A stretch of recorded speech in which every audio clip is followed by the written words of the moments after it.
আমরা প্রথমে ডাইনে বামে দেখে কাতারগুলো সোজা করি।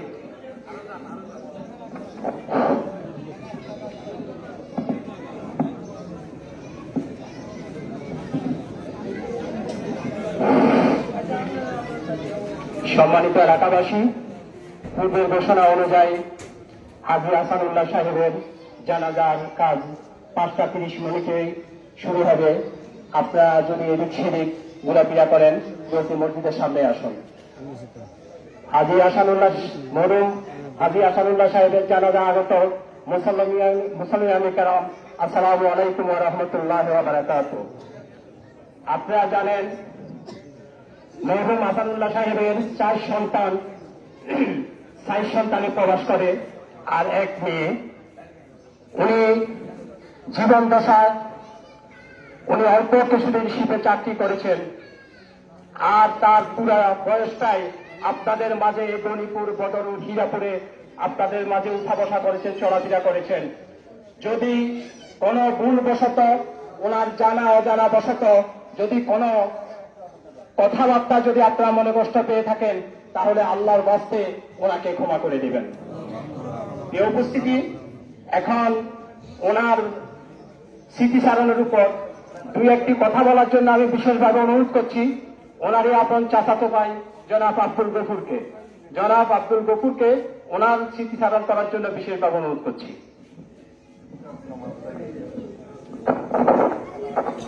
আসসালামু আলাইকুম। আমার ভাই, আমরা ছাত্র ভাই ছিলাম এক সময়, আমাদের ভিতরে কোনো বিভেদ কিছু ছিল না। আমার ভাই যখন মঙ্গলবারে একটা সেশন করছে, আমাদের বুধবার দিন বিদায় নিয়ে গেছে, আর পাইলাম না। আপনারা আমার ভাইয়ের প্রতি কোনো আক্রোশ বা কিছু হচ্ছে, তাকে মাফ করে দিবেন। আপনার সবার আপনার সঙ্গে দুইয়া জয় করে মাফ চাই। আর আমাদের জন্য আমরা ছাত্র ভাই 2জন আছি, আর আমাদের বংশের এই বাইরের ভিতরে আর কেউ নাই। আপনারা সবাই আমাদের জন্য একটু দোয়া করবেন, আল্লাহ আমাদের জন্য সুস্থ রাখে। প্রিয় উপস্থিত মুসল্লিয়ে কেরাম, এখন হাজী মরহুম আহসানুল্লাহ সাহেবের স্মৃতিচারণ করার জন্য আমি বিশেষভাবে অনুরোধ করছি 8 নং ওয়ার্ডের সম্মানিত কাউন্সিলর জনাব জিয়াউল হক জিয়াকে। বিসমিল্লাহির রহমানির রহিম। জানাজা আগত মুসলিম কেরাম, আসসালামু আলাইকুম। আসলে আমাদের বলার মতো কিছু নেই। আমি ব্যক্তিগতভাবে একটা অভিভাবক হারাইছি। আমাদের 8 নম্বর ওয়ার্ডে আমাদের গরিবের প্রত্যেকটা লোকের সুখে দুঃখে বিপদে আপদে উঠে ঝাঁপিয়ে পড়ত। আমরা আসলে সঙ্গে এমন আহত, সেটা কাউকে বাসা দিয়ে প্রকাশ করার মতো না। যেমন আল্লাহ রাব্বুল আলামিনের হুকুম সবাই মানিয়ে নিতে হবে। আপনাদের কাছে শেষ বিদায় শুধু একটা কথা, আসাদ মিয়া ব্যক্তি হিসেবে কখনো কারো ক্ষতি করে নাই আমার জানা মতো, কিন্তু ওনার হয়তো একটু মেজাজ গরম ছিল, মানুষের সাথে কথাবার্তা বলতো, একটু ডাক্তার দিত। মানুষ চলার পথে মানুষ বলতে ভুল করে। আপনাদের কাছে আল্লাহ হবে বলবো, আজকে বিদায় দিলাম। কোনো লোক কেউ ওনার প্রতি বিন্দু পরিবার মনে কষ্ট রাখছেন না, আল্লাহ তাহলে সবাই ওনাকে মাফ করে দিবেন। আপনারা সবাই মাফ করে দিচ্ছেন, সবাই মাফ করে দিচ্ছেন, সবাই মাফ করে দিচ্ছেন। আল্লাহ ওনাকে শুনছেন, আপনি সবাই মাফ করে দিচ্ছেন। তো মাফ করে দিয়ে আমরা সবাই জানি, আমরা নামাজ কালাম পড়ি যারা আছি সবাই দোয়া করবো। আর দূর থেকে যারা আসছেন, অনেক লোক চেনা জানা অপরিচিত আসছেন, সবাই এখানে উপস্থিত হওয়ার জন্য সবার কাছে আন্তরিকভাবে কৃতজ্ঞতা প্রকাশ করলেন। আর তার পরিবারের প্রতি সবাই দোয়া করবেন, তারা যেন এই শোক সইতে পারে। আসসালামু আলাইকুম ওয়া রাহমাতুল্লাহি ওয়া বারাকাতুহু।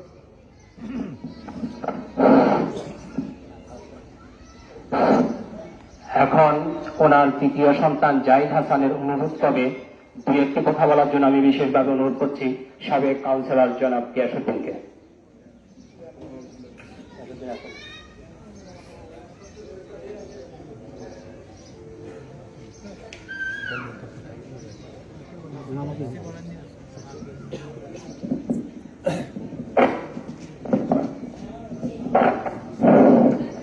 বিসমিল্লাহির রহমানির রহিম। সম্মানিত উপস্থিতি, আসসালামু আলাইকুম। আপনারা যে মইয়দের জানাজা অংশগ্রহণ করছেন, উনি আমার চাচা লাগে, অত্র মসজিদের দীর্ঘদিন সভাপতি। উনি কাকার সংক্ষিপ্ত বৈশিষ্ট্য হইল কাকার যার সাথে মিশতেন দেখলে আমরা করতেন, আর যাকে বলতেন ছোট ভাষা কথা বলতেন না, এটা তার অভ্যস্ত ছিল না। বড় ভাষা করে কথা বলতেন, জাগুদের সামনে বলতেন। তো আমি মাঝে জেলখানা ছিলাম রাজনৈতিক কারণে। আমি যখন আইসি ফোন করছি তখন বাড়িতে আসছে, আসার পরে আমার খুব আন্দোলন হচ্ছে। তো যারা আজকে কাকারে চিনেন বা যারা জানেন না, চিনেন না, বা আত্মীয় স্বজন তো অনেকজনে আসছেন আমাদের এখানে, পাড়া প্রতিবেশী দূর দূরান্ত থেকে আসছেন, আত্মীয় স্বজন, বন্ধু বান্ধব এবং রাজনৈতিক কর্মী। আমরা আপনাদেরকে আমাদের বাড়ির পক্ষ থেকে কৃতজ্ঞতা প্রকাশ করছি। আসসালামু আলাইকুম। সাথে সাথে মহরুমের আত্মার মাগফিরাত কামনা করছি, এবং আমার স্বাস্থ্য ভাই এবং স্বাস্থ্য বোন একটা আছে, এবং সকলে যেন এই শোক তারা যেন ধৈর্য সহকারে বহন করতে পারে। আর আপনারা যারা মসজিদের দায়িত্বে ছিলেন বা কাকাতা আজকে চলে গেছেন সভাপতি হিসাবে, আর যারা দায়িত্বে আছেন থাকবেন, আল্লাহর হস্তে আমার কাকার একটা আশা ছিল, ওনার ছেলে রাসেল, আবু জাফর রাসেল সম্ভবত নাম, ও মসজিদের জন্য 10 লক্ষ টাকা দিচ্ছেন মসজিদটা বালু ফাউন্ডেশনের এবং বালু করে করার জন্য। এবং কাকা গত রোজার ঈদেই বলছে আমি মৃত্যুর আগে যেন কাজটা শুরু করে আমি দেখে যেতে পারি, তোমরা অন্তকে কাজটা ধরো। তো কাকা আজকে চলে গেছে। আমি অনুরোধ করবো, আমার এই জায়গাটা যখন আমার পিতা দিয়েছিলেন তখন কাকা যা ছিলেন, আসি যখন আমার বাবা এখানে 6 জায়গা দিচ্ছেন, আমার কাকা খুব খুশি গেছে। আমার বাবা আনতে করতেছেন যে বড্ডাইছে একটা ভালো কাজ করছেন জীবনে, আপনি এই মসজিদের জন্য এত জায়গা দিচ্ছেন। আমিও কাকার প্রতি আজকে অভিভাবক হারাইছি, সুখে দুঃখে কাকা আসতে দেখতেও বাদিকে ভালো আসেনি, আজকে থেকে কাকা নাই, আমরা কাকার আর পাবো না। কাকার এই বিদায় লগ্নে কাকার প্রতি আমি শ্রদ্ধা জানাই এবং কাকার পরিবারের প্রতি আমি সমবেদনা জানাই। সাথে সাথে কাকার যেন এই মসজিদের যে ত্যাগ প্রতিজ্ঞা, তার যে মনের বাসনা, এই বাসনাটা যেন আপনারা সকলে যারা দায়িত্বে আছেন তারা যেন পূর্ণ করেন, এই প্রতিজ্ঞা আপনারা আপনাদের প্রতি রাখি। আমার সংক্ষিপ্ত বক্তব্য এখানে শেষ করছি। আল্লাহ হাফেজ। বাংলাদেশ জিন্দাবাদ। সবাই ভালো থাকেন, সুখ থাকুন। উপস্থিতি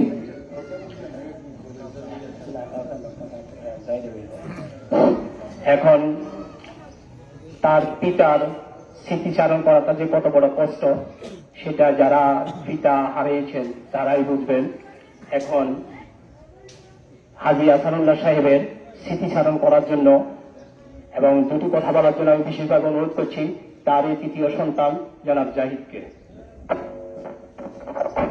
বিসমিল্লাহির রহমানির রহিম। আসসালামু আলাইকুম ওয়া রাহমাতুল্লাহি ওয়া বারাকাতুহু। আমার বাবা দীর্ঘদিন আপনাদের সাথে ছোটবেলা থেকে এ পর্যন্ত ওনার 85 ইয়ার্স পর্যন্ত আপনাদের সাথে মিশছে, সুখে দুঃখে আপনাদের সাথে ছিল, ছাত্র জীবন থেকে এবং চাকরি জীবন থেকে এবং অবসর সময় তাদের সাথে ছিল।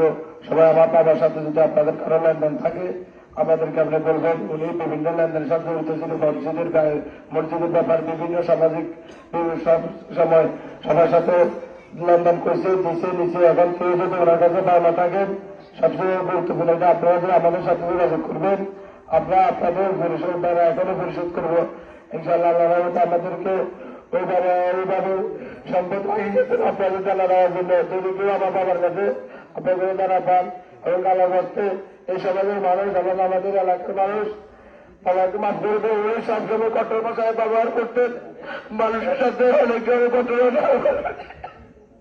সবাই আমার বাবাকে মাফ করে দিয়ে উনি যাকে বলো কথা বলতে, কঠোর ভাষায় কথা বলতে, আল্লাহ তার বাবাকে মাফ করে দিয়ে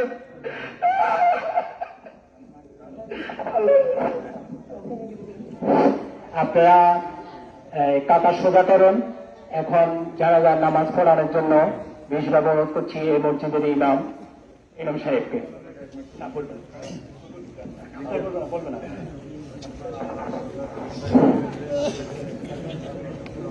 সম্মানিত মুসলিম, আমাদের সময় হয়ে গেছে। আসলে আমি ইমাম হিসাবে আমার আর কিছু বলার নেই। আমি গতকাল রাত্রে 3টা বাজে যখন শুনলাম ওনার ইন্তেকাল হয়েছে, আমি প্রায় নির্বাক যে আজকে আমরা মসজিদের একজন সভাপতিকে হারাইলাম, এই এলাকার একজন মুরব্বীকে আমরা হারাইলাম। তো আমি আপনাদের ইমাম হিসেবে একটা কথা বলি যে উনি এই মসজিদের দীর্ঘদিন সভাপতি ছিলেন। উনি সভাপতি থাকাকালীন অনেক সময় মসজিদের জন্য আপনাদের সাথে একটু উচ্চ বাক্য হয়েছে, এটা আপনারা জানেন কিনা? একটু উচ্চ বাক্য হয়েছে যে আপনারা যদি কোন রকমে ওনার প্রতি মনোকষ্ট নিয়ে থাকেন, আমি ইমাম হিসেবে আল্লাহ তহবে আপনাদের কাছে ক্ষমা চাচ্ছি। শেষ বিদায়ের সময় আপনারা ওনাকে ক্ষমা করে দেন। আমাদের সভাপতি উনি কেমন ছিলেন? আল্লাহ তোমার বান্দারা ভালো বলতেছে, আল্লাহ তুমি তাকে ভালো হিসেবে কবুল করো, আল্লাহ তার জীবনের গুনাহগুলো মাফ করো, তাকে জান্নাতবাসী করো। আমরা সকলে বলি আমিন। সবাই দানে দানে থেকে কাতার গুলা সোজা করবেন, তারপরে চলে যাবেন। كلمة شهادة أن لا إله إلا الله وحده لا شريك له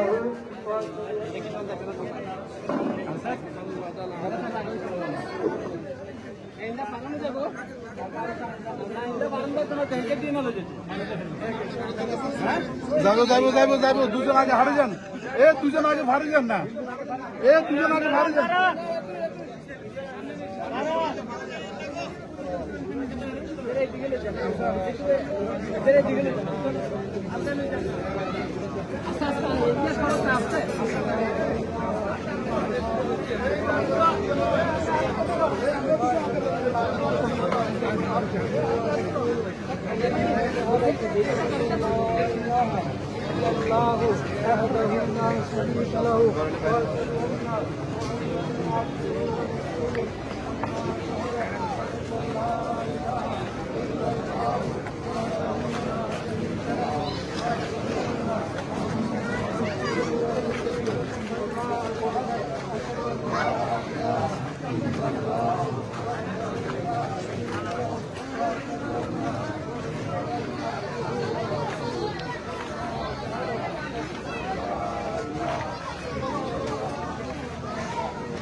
বাবা একটু দেখি।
Now,